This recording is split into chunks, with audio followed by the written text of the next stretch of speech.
بسم اللہ الرحمن الرحیم۔ السلام علیکم ناظرین، آج ہم آپ کو نماز کے بیان کے بارے میں سنائیں گے اور حدیث شریف پیش کریں گے۔ حضرت ابو ہریرہ رضی اللہ تعالی عنہ بیان کرتے ہیں، رسول اللہ صلی اللہ علیہ وآلہ وسلم نے فرمایا، مجھے بتاؤ، اگر تم میں سے کسی شخص کے گھر کے سامنے نہر ہو اور وہ ہر روز اس میں 5 مرتبہ غسل کرتا ہو تو کیا اس کے جسم پر کوئی میل باقی رہ جائے گی؟ صحابہ نے عرض کیا، اس کے جسم پر کوئی میل باقی نہیں رہے گی۔ آپ نے فرمایا، یہی 5 نمازوں کی مثال ہے، اللہ نے ان کے ذریعے خطائیں مٹا دیتا ہے۔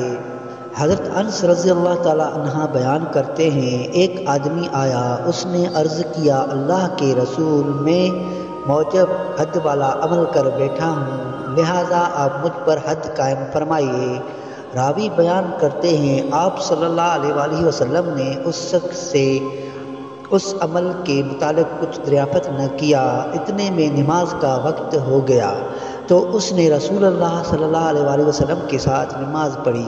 جب نبی کریم صلی اللہ علیہ وآلہ وسلم نماز ادا کر چکے تو وہ آدمی کھڑا ہوا اور عرض کیا، اللہ کے رسول، میں نے ایسا کام کیا ہے کہ حد کو پہنچ چکا ہوں، لہذا آپ میرے متعلق اللہ کا حکم نافذ فرمائیے۔ آپ صلی اللہ علیہ وآلہ وسلم نے فرمایا، کیا تم نے ہمارے ساتھ نماز نہیں پڑھی؟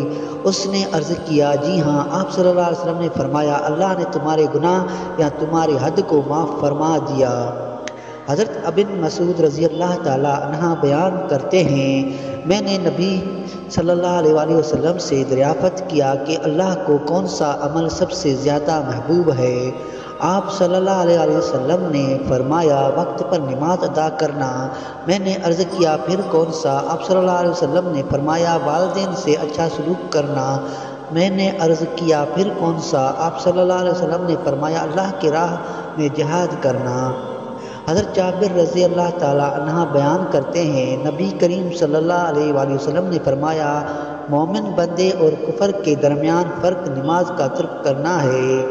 حضرت عبادہ بن صامت رضی اللہ تعالی عنہ بیان کرتے ہیں، رسول اللہ صلی اللہ علیہ وآلہ وسلم نے فرمایا، اللہ تعالیٰ نے 5 نمازیں فرض کیے ہیں، جس شخص نے ان کے لیے اچھی طرح وضو کیا، انہوں نے ان کے وقت پر ادا کیا اور ان کے رکوع اور خشوع کو مکمل کیا تو اللہ کا اس کے لیے عہد ہے کہ وہ اسے معاف فرما دے گا، اور جس نے ایسا نہ کیا تو اس سے اللہ کا کوئی عہد نہیں، اگر وہ چاہے تو اسے معاف فرما دے اور اگر چاہے تو اسے سزا دے۔